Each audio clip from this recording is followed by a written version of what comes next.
The Pit Press Podcast.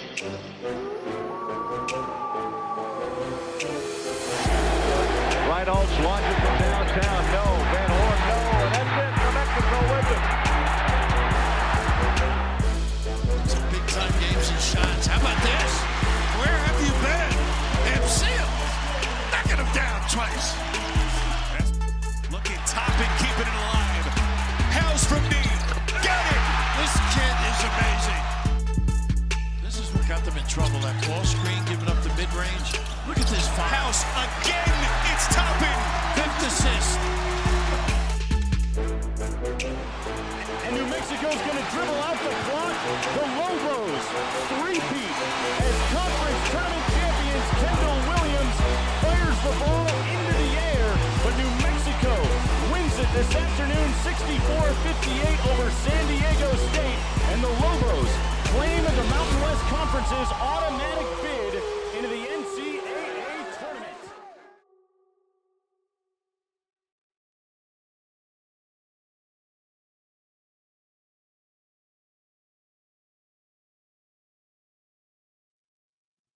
Welcome to another episode of the Pit Press Podcast.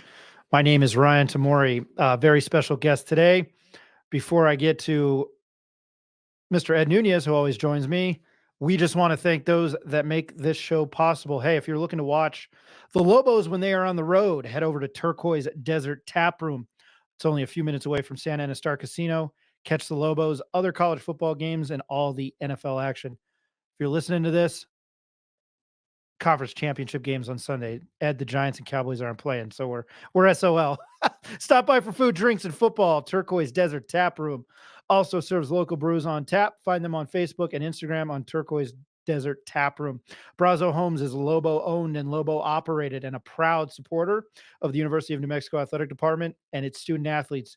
Join the movement and help Brazo Homes build momentum by contributing to the 505 Sports Venture Foundation and our friends Drew Herrig and Kurt Roth over there. We're the UNM Lobo Club. When you buy an Abrazo home, you become a part of the Abrazo familia. Looking to build the perfect home in New Mexico, find them at abrazohomes.com. And Ed, I think I had you on mute when I made the Giants and Cowboys comment, but he's a Lobo fan since 1970 and the voice of the Western New Mexico Mustangs. I always have to do the Ohio State thing there, Ed, with the Western New Mexico University. Ed, how are you doing? Oh, doing great. Funny you mentioned the Giants, because our next guest is from New York, man, and loves the Giants, I believe, a Yankee guy, and New York. When I think of New York, I think of our next guest, and I'm really glad we got him on. I'm very happy to have this gentleman on. I've heard a lot about him, and contrary to what Ed Nunez believes, yes, I'm aware of his playing days. He was recruited to play at UNM by Norm Ellenberger. He redshirted in 1979-80. Also played for Gary Carlson in 105 career games for UNM. He averaged 14.1 points, 6 assists, 2 steals. And according to Ed, absolutely, and I'm sure a lot of older Lobo fans will say this, absolutely one of the greatest point guards in UNM history. His name is Mr. Phil Smith. I am completely grateful for you to join us here in the tons of UNM conversations we've had. Thank you for joining us. How are you doing today? I'm doing great. I appreciate you guys having me on. Ed's been trying to get me on for a while. He knows how I am about podcasts. Yeah. Well, I'm not trying not to play the age thing here. I'm not that old. But I was a print journalist. I don't do that anymore because nobody reads the newspaper. So maybe I've got an old soul. And by the way, I'm from New Mexico, but my parents are from outside. And here it is, Ed. How many times can I mention the Daily Lobo and New Jersey? Both my parents are from New Brunswick, New Jersey, or outside New Brunswick, Piscataway, New Jersey. I used to work in Manhattan, and my cousin's from Staten Island. I know I'm not a New Yorker. I'm a New Mexican, but it's nice to talk to you. At least I've got some education of the area. And I know what it's like to play basketball there, and we'll get to that. But I'm going to start off with this question. Well, no, actually, we are getting right into it. Describe what's playing on the playgrounds of New York, what it is like to play basketball on the playgrounds of New York, and where you got the nickname Tiny from. Playing in New York is a different atmosphere. It's kind of like playing in the Garden. every day. But you get so there's a park down in Greenwich Village called West 4th Street. They had a bunch of tournaments down there. You get some of the old heads down there. A lot of the NBA players come down there and play. And it's crazy because people are going back and forth to work. There's traffic right on the street. It's absolutely insane. People will stop. They'll stop their cars if they see anybody that they know. They just surround the court, and it's kind of like playing championship basketball every day. That's a great story. Next, if I'm back east in the summer and I'm in the city, I'm going down there. I used to walk through Greenwich Village on the weekends. I just walk around the city. That's awesome. Real quick, Go Ryan, ahead. Go ahead. the nickname Tiny. Oh Phil? yeah, nickname Tiny. My buddy, my high school buddy, Tony Red Bruin. Syracuse. Yeah, Syracuse, exactly. 40-inch vertical. Just to give you guys some, Ryan, give you some background on this. I went to a Catholic school, Monte Christi High School in Astoria, New York. Grew up not grew up, but for those high school days, junior high school days and high school days, I grew up in Long Island City in the Queensbridge projects. Astoria was a bus ride away, and we all went there. Myself, Red Bruin. We had a guy, I don't know, you might know him, Vern Fleming, and a guy named Dwayne Johnson, who went on to play at Marquette. So we had New Mexico, Georgia, Syracuse, and Marquette. The four main guys from my 77 to 79 seasons at Monte Christi High School. So Tony, who was our high jumper, 40-inch vertical, for some reason he came up with that name. He said that I was probably the fastest guy from baseline to baseline with the basketball that he had ever seen, and that I kind of played similar to Nate Tiny Archibald, who was left-handed and I was right-handed. When you drop a name like Nate Archibald, when you get that comparison, I know what did I mean. Even then, what did that mean to you? That's an honor. That's always an honor. That's like I said, that's an old head. That's one of the greats that's ever come out of the city. And to be labeled the same as him, it was a great honor, and I took that pretty serious. Describe the entire process. What was it like being recruited with the University of New Mexico? And I'm sure you probably get asked this all the time, but ever in your wildest dreams did you think you'd end up in Albuquerque, New Mexico? It's like that old Bugs Bunny cartoon. Take a left at Albuquerque, but who knew where Albuquerque, New Mexico was? So when I came out here for my visit, it was at night, so I really didn't get a chance to see much. Kenny Page was my chaperone,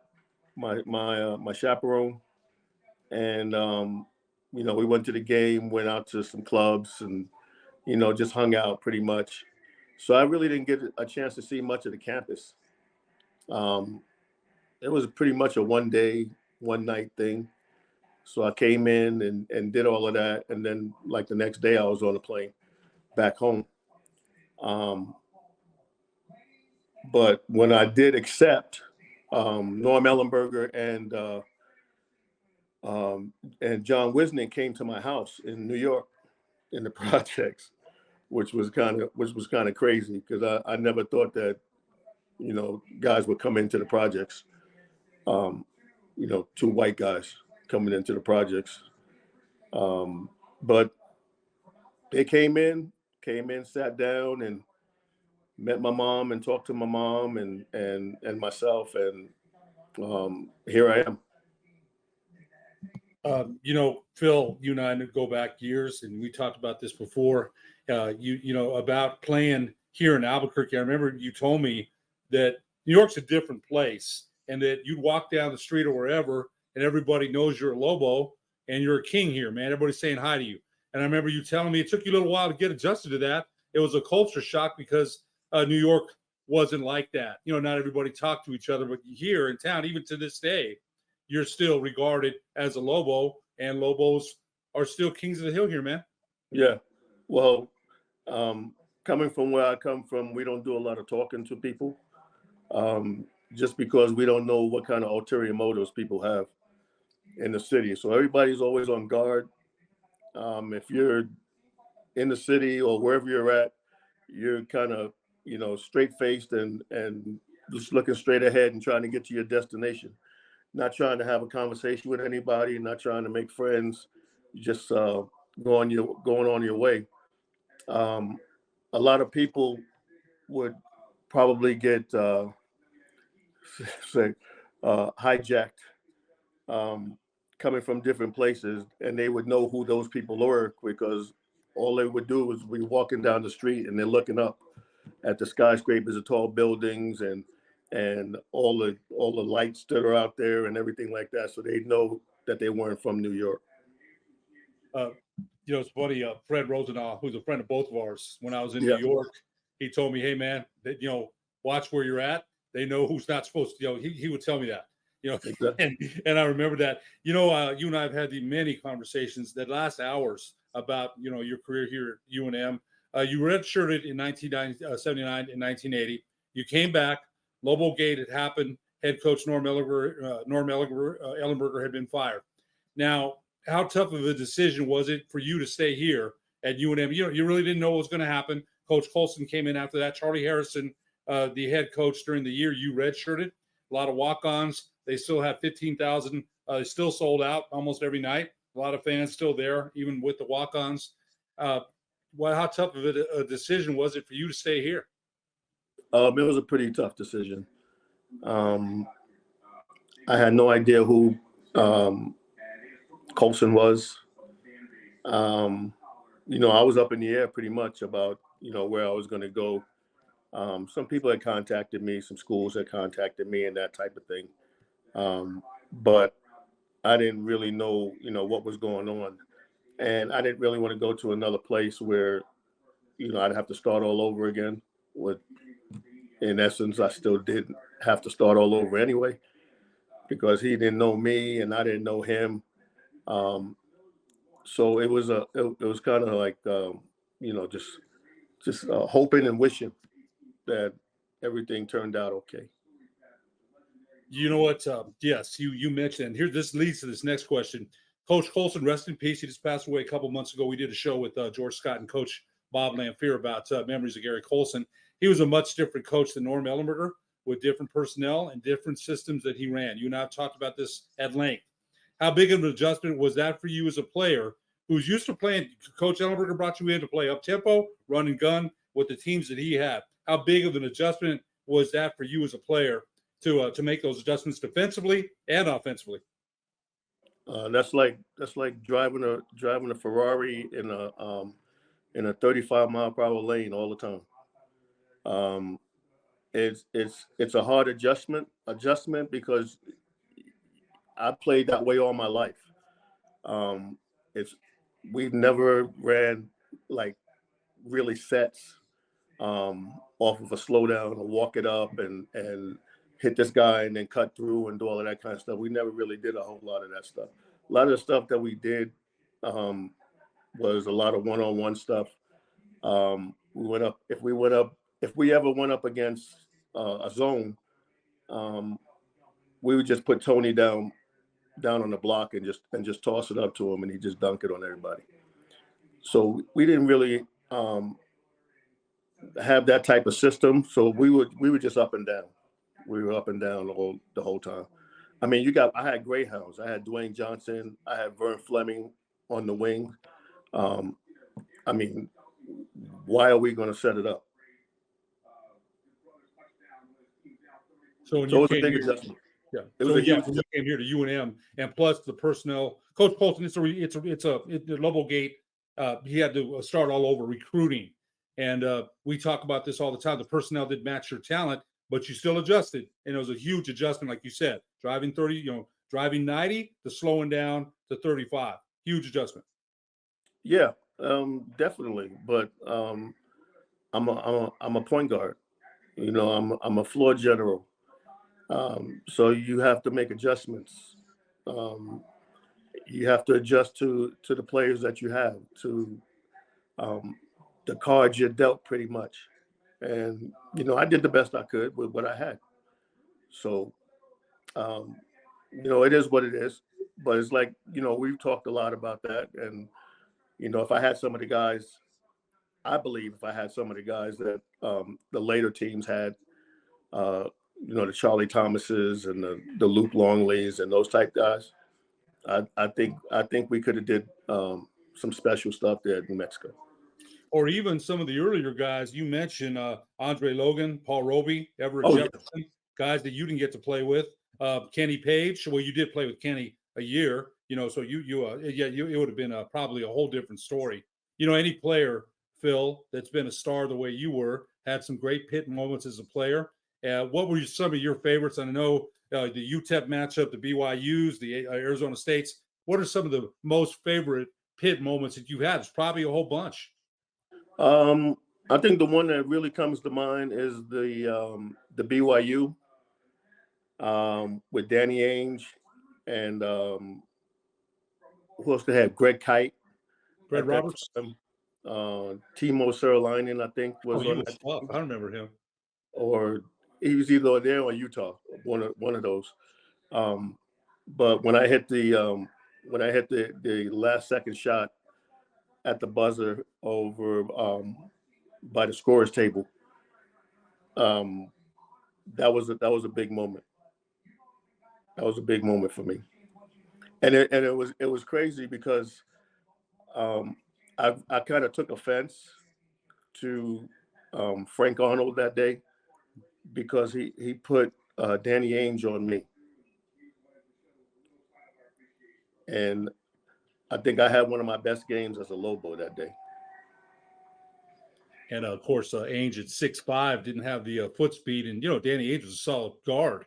A very good athlete. But if I remember, he was whining a lot during that game. And one of those games, you were going up to him like to his face and saying they should have given him a T. I still remember that. I still remember that.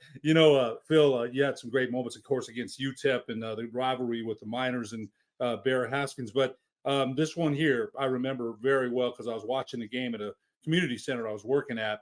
December 10th, 1983, UNM defeated UCLA in Pauley Pavilion 65-60. UCLA had a freshman named Reggie Miller at that time on their roster. What are your memories of that game? One of the biggest wins in UNM history. Oh, that was a great win for us. A great atmosphere, Pauley Pavilion. We had Coop and Kareem in the stands. So and that was a nip and tuck game. It went back and forth. People thought we didn't have a chance to win that game, but we came out with the victory at UCLA. Huge win. I remember. I didn't think you guys had a chance either. I remember that. I didn't. New Mexico against UCLA at that time was considered to be a mismatch. That's one of the biggest wins in UNM history. No doubt about it. And it's crazy because I don't even know how we got that game. To be honest, I don't know. They must have thought that it was okay. We're gonna get a little patty cake team in here and run our stuff. But once we started playing, and they saw that we were serious, and we had nothing to lose. So by that time, I think it was too late. Another great guard that played for UCLA was Ralph Cracker Jack Jackson. Ralph Yep. Jackson, Stuart Gray. Yep. UCLA had a pretty solid roster. Go ahead, Ryan. What I heard this like maybe 7-8 years ago. I had heard that Don Haskins and Lou Henson hated each other, and this was a contact I met through New Mexico State. But he said Lou Henson and Don Haskins like drank a lot, and they'd get together at a bar in between El Paso. This is all here, it's like lore, and they'd get together at a bar in between El Paso and Las Cruces. And I guess they would sit there and just talk shit about John Wooden. And I would love if somebody could prove that story like deeper. I think it was. I think it would be great that they didn't like each other, but they hated John Wooden so much that they got together and did that. That leads me to my next question. What are your memories of the WAC matchups against UTEP and the late great Don Haskins?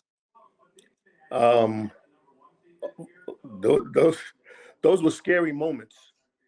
Some of they had a pro lineup is what they had, and going up against us, we really didn't have the names, nor the personnel to really play with them, but it was all grit. They were good matchups. They never actually blew us out, I don't think, but they'd always beat up on us. But they knew that if they came to play New Mexico, that they would have to deal with me. So a lot of that, I took personal pride in that, and making sure that if we didn't win, at least we kept it close. But they were historic. And just to put a little icing on that, I was my first year there. I redshirted, and I'm sitting in the stands, and this guy comes down. This white guy comes down. He says, "Hey, Tiny." So he called me by my professional name, and he says, "Who are you?" He said, "I'm the assistant coach at UTEP." And he said, I said, "Okay." So he said, "You know that you were supposed to be a minor?" I said, "No, I didn't know that." He said, "Yeah, I mistakenly told your assistant coach that we were looking to recruit you." And he said, "Who is it?" He said, "Phil Smith." He said, "Oh, don't worry about him. We already got him signed." I hadn't even heard of New Mexico at that time. So the guy that came to me was Tim Floyd, who became the head coach for the Miners shortly after. But I just wanted to throw that. I always like to tell that story. That's a crazy story. I don't think you've ever told me that. And I've known you I don't think that you've ever told me that one. I never told you that story? No, I don't think so. Oh yeah, I was just sitting there, and Tim came down and was like, "Hey, Tiny, what's going on?" And I was like, "Who are you?" But yeah, he said I was supposed to be a minor. He told me. Oh man, that's crazy. That is a crazy story. So I'd have been playing with Paul Cunningham, because I think Paul was a year ahead of me. Yeah, he's of course his son's Casey Cunningham playing here with Cibola, and his other son, I can't remember his name, but he's still playing, I think, professional. His son. Yeah. Really? So yeah. No, not the oldest one. Not the oldest one. Not the oldest one. Casey is. Yeah, the younger one. Yeah, I can't remember the older one's name. He tore up his knee when he played up at USC. Yeah. Paul Cunningham was, Roshern Amory, Dave Feidel, Jeep Jackson, Luster Goodwin. They had, like you said, Reynolds. Them dudes. I missed that rivalry. I really did. That was a great rivalry we had with them, with BYU, with Utah, with the old WAC days, Arizona and Arizona State. With New Mexico State. Oh man, yes. I mean, those were crazy. Those were all crazy, and I think it's going to. I don't want to. I know you're probably going to ask a question about that, so I'll just let you go ahead and ask a question. Okay. That's all right. You can No, make no, go ahead. Go Yeah. ahead. It's You're welcome to make you some are our questions, sir. guest. That's why. I won't precede it. Just go ahead. Ask me the question. All right. You're still second in all-time assists with 630 and second in steals with 197 at UNM. What do these records mean to you? We had Kenny Thomas on the other day, and he was like, well, record, he didn't want, I don't know. Yet he was kind of pulling our leg there, but I'm sure Kenny's upset with what JT Toppin's doing right now. But which was which the few times I've talked to Kenny, Ned, you know him better. He's always, I don't know, he's always pulling my leg, I think. And I'm saying that politely. But what does that mean to you? I mean, that's got to be for the basketball lineage at UNM, and you're top in those categories. What does that mean to you? It means that I came here and put in work. It means a lot. It means a lot to me, and it would mean a lot more to my family, my young son, who was here a little while ago. Just for him to see the accomplishments that I had at the University of New Mexico, sports-wise. It just seals the coffin. You know, it just puts the nail in the coffin. I was never one of the guys that would talk about how good I am, how great I am, what I've done, or whatever the case may be. I've never been that kind of guy. People will bring stuff up like this right here. You know, it's a great honor. Not many people get to do stuff. Not many people get to do these kind of things that we do. They don't get an opportunity to showcase their talents. And I was able to showcase my talents, maybe not on a national level, but on a level that was conducive to the time that I played. Absolutely. There's no doubt about it. And those were great accomplishments. And I saw a lot of them. Saw you play a lot of games in the pit, played a lot of ball with you at Johnson Gym, at Wilson, a whole bunch of basketball with you. So I know your games. I know it well. You know, we talk about this too. In 1984, you were drafted by the Detroit Pistons in the 4th round, went to camp with the team.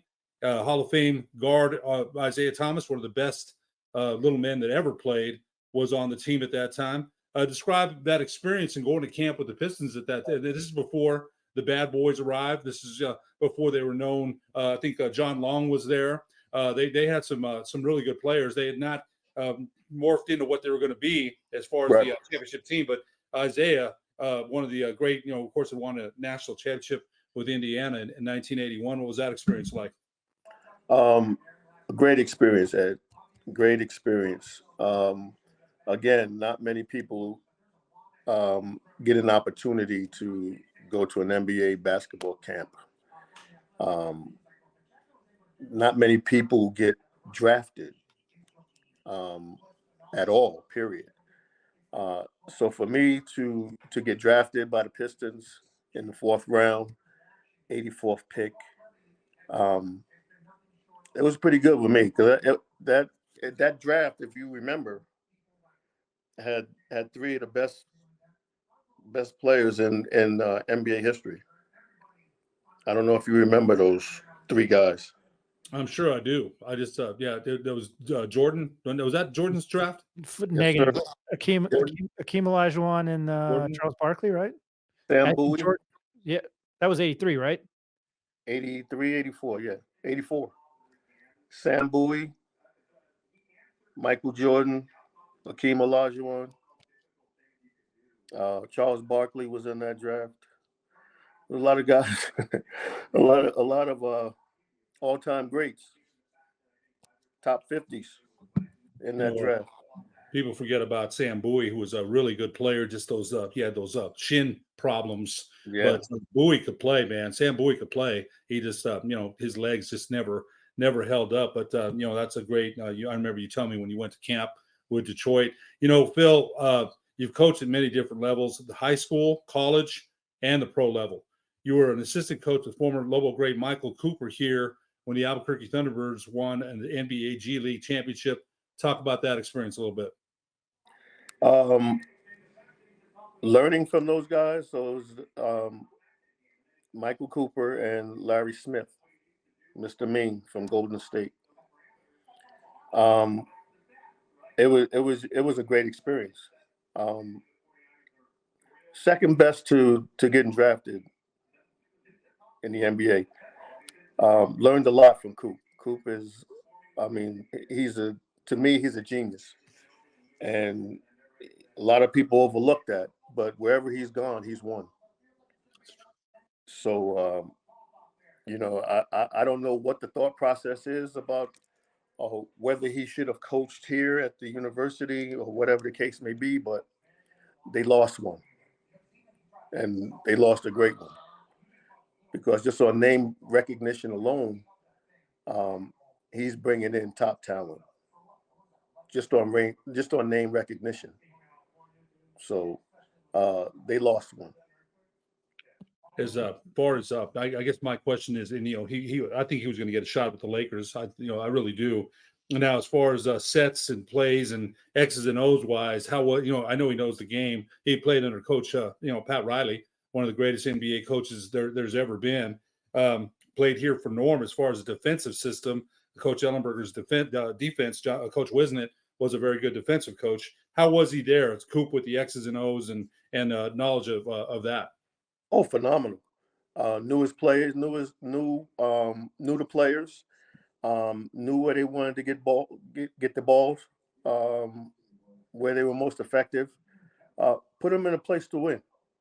Put them in a definitely a good place to succeed at their craft. Now, whether they would execute or not, that's a whole nother ball game. But you get that wherever you go.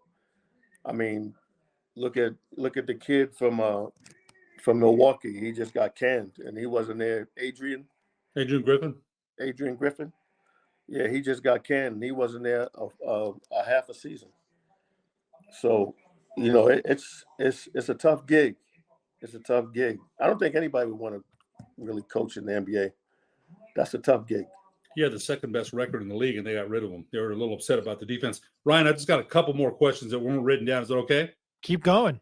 Phil, I have to ask you this, because like I said, you and I have been longtime friends. You played with Kelvin Scarborough, Hunter Green, Alan Dolinsky. You played some good players here. I would particularly want to mention Kelvin Scarborough. He's one of the great Lobo point guards as well. I really miss him. You and I did a memorial show on him 2 years ago, along with George Scott.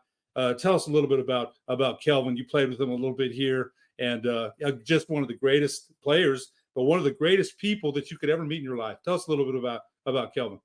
Yeah, rest in peace, my man. That's one of the funniest dudes you ever meet.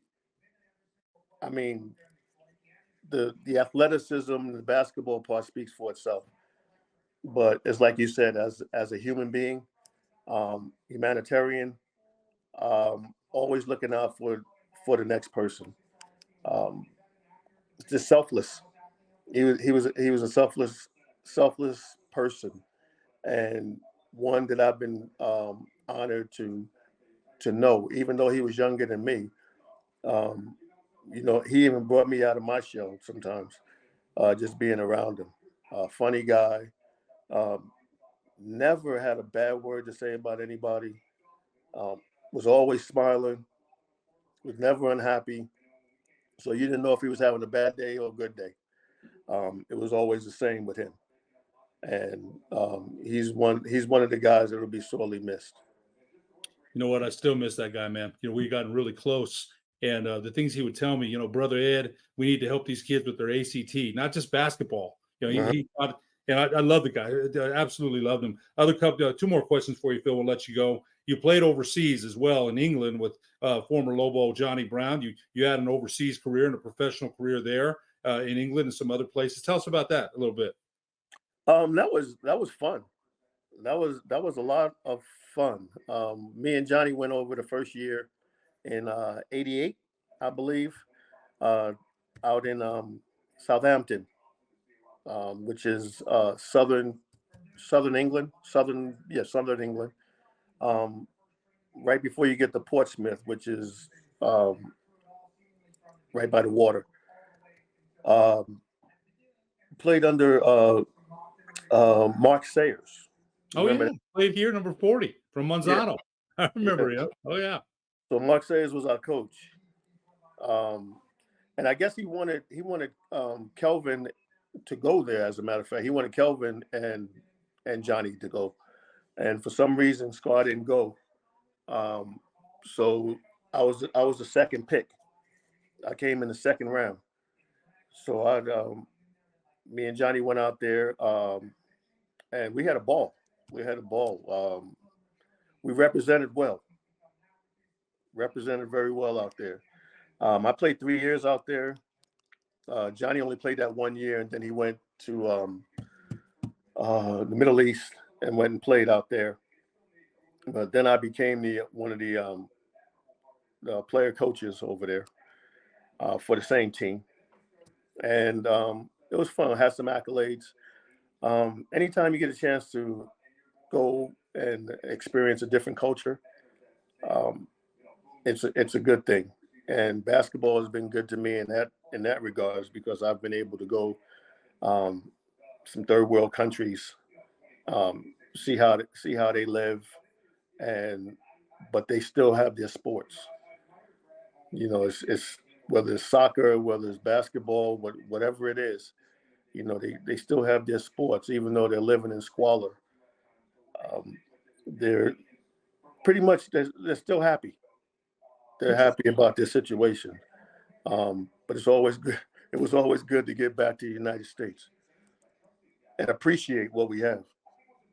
That's interesting. That's I think you're right. And to get a look at another culture, it's always kind of brings you back down to earth. One more question for you, Phil. You watch the Lobos, sporadically, but your opinion about guard Jalen House. Sometimes your games are way different. The speed is unbelievable. I mean, you look at you mentioned end-to-end speed, and Tony Bruin thought you were the fastest. I've talked to Coach Gibson, Petey Gibson. That guy was end-to-end speed fast. Kelvin was end-to-end speed fast. Greg a little bit different. Greg Brown a little bit different. What do you think when you see Jalen House, when you have a chance to watch him? What's your thoughts? Like I've always told you, I just think he's erratic. You know, he's I mean, he has talent, but I don't think it's been channeled, I should say correctly. I mean, he could be a force. He could be a definite force. But I think he tries to do too many things. So he wants to be a stat stuffer, is what I'm seeing. So he wants to score the basketball. He wants to handle the basketball. He wants to steal the basketball.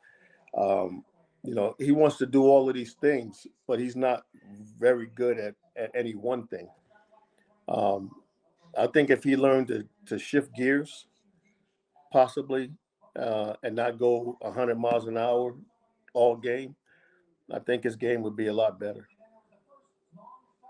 That's really interesting because you had your speed. You had to learn to control that. But playing in New York on the playgrounds and against the competition you did, which is NBA, a lot of NBA guys. There's a lot of things I'm sure you learned. Great answer there, Phil. We really appreciate it. Ryan, sorry about that. I didn't mean to take it over. I just had some more questions for Phil. No. That's what I'm happy to. We do a good job of sharing when we interview people, and I thought no, we do, and I like a lot of history of sport, and Ed knows this. Even though we were giving each other a hard time, my knowledge with Lobo basketball is to a certain age limited, but I had the privilege of covering the Alfred teams, and I went and watched when I grew up. I get my love, and I mention this all the time. I get my love of sports from my mom, and my mom's a big college football fan. So we were actually going to UNM football games before I realized like what the pit was. And obviously I remember the teams of my age. I remember the teams in the 90s, but I just think it's fascinating. And I love talking to different generations of players because I think I felt like I knew the I knew the candid answer I was going to get, and I love it. So that's Right. why it was great. But I guess you do watch some of the team now, and just to keep like current events, like how do you, if you are watching, How would you like grade or diagnose their play and the success that they've had this year? Well, like Ed said, I don't really. That's a tough one, Ed. That's all right. I don't. I mean, it's completely different. It's a whole different scheme. I think when I played with Colson, um, we ran set plays. It was kind of like high school basketball. I don't think it was at the level of college. Whereas we're setting high screen and rolls, pick and pops. You got, uh, you just got more movement. It's a lot more movement. Where when we played, it was pretty much stagnant. So guys knew where they were supposed to go. They went to those positions, and they stayed there till their number was called. That's what it was. I like the basketball now because they do a lot of pro stuff. So they're actually getting their players ready for the next level if they can make it up there. So watching the Lobos, I don't watch them. I have personal reasons why I don't watch them or don't participate in anything that they do. You know what, Ed? The heck with it. I'm just going to tell them. So we were here for a Lobo gate, as you know, 79 through 80 through the whole year, through the whole 4 years. So we were on probation for that whole time. I'm pretty sure us players had opportunities to go elsewhere, and probably better our careers, but we chose to stay. And I think without us staying, there would not have been a 1979 to 1984 era. It would have been like SMU with the death penalty. And in saying that, we have no recognition for what we did those 5 years. We're not up in the pit. We don't have our pictures there. We don't have any of our biography there. We don't have anything. It's like it never happened. So there's a sore spot when people ask me about, and Ed knows. Ed asks me that all the time, and he knows. I do apologize for that. I just don't. I gave my all to the university, and for them to snub me, and this is not just for me, but my family, my little kid, my little one, my 8-year-old. So if we ever go to the pit, it's like I was never there. We have people coming up and saying your father was a great ball player, this, that, and the other, but there's nothing to show that I did that for him. So as far as I'm concerned here at the university, I never went here. That's how I feel. And that's how they made me feel. And that's why I will never go to another basketball game in the pit as long as I live. I didn't mean to put you on the spot with that, but I really appreciate that candid answer. I do. And I can understand why, Ed. I don't know if you have anything reacting with I've that. known Phil a long time, man. And we talked about this a lot. Our conversations sometimes they're 30 minutes, an hour about basketball. And Phil contributed here. The players he's mentioning, Kelvin Scarborough, George Scott, Hunter Green, they all contributed. And that era, I've looked up in the pit. It's almost as if Phil said it didn't exist. And I agree with that. As great as Phil was, there's not anything that says that. And when you go around the pit, and I don't think that's right either. His career was outstanding here, and his point about it would have been like an SMU is well taken. because he stayed here and some other good players stayed here as well. And it was a total rebuild. The players that came in after Coach Ellenberger were way different. Coach Colson was different than Coach Ellenberger. That's fine. Everybody brings in their own players, but that doesn't mean that the players that played before that didn't exist or played during that era. And it's almost like like I said, even that game against UCLA, Phil, that's a big win, right? One of the biggest wins in UNM history. It really was. I remember working at Metsoveta, and I was so happy. Community center watching that, and that's almost like been forgotten. And that shouldn't be. Right? Big wins on the road. One of the biggest in Lobo history. Yeah. So, Phil, you're my the university got a lot of money for that. Yes, they did. They got a lot of money for that game, and Yes, we got nothing. So, basketball is basketball. You know what I'm saying? A lot of people would say they played for free. They're liars. Because if that was the case, then they would play for free. So, just putting that out there, that era and me attending University of New Mexico as a student athlete put a real sour taste in my mouth. I really, I know, Ed, I'll let you close this one out too, but Phil Smith, Phil, I really appreciate your time, and I appreciate the candid answers, and Ed had been telling me that. So, I own this little media. I'm part owner of this media company that we have this podcast, and I understand how you feel about podcasts. I hated Twitter at like 24 years old because it killed my career. So you and I share a little bit. I understand that. But I mean this truly from the bottom of my heart. I really appreciate your time being very candid. I do. And Ed, if you want to close it out, I'll let you do that because you guys are friends. Well, Ryan, that's when you speak to me, that's how you're gonna get it. I love it. You're gonna. I'm never one to hold punches, pull punches, or anything like that. I'm gonna give it to you like I see it, good, bad, or indifferent. So, I mean, you take what you want out of it, and then throw the rest away.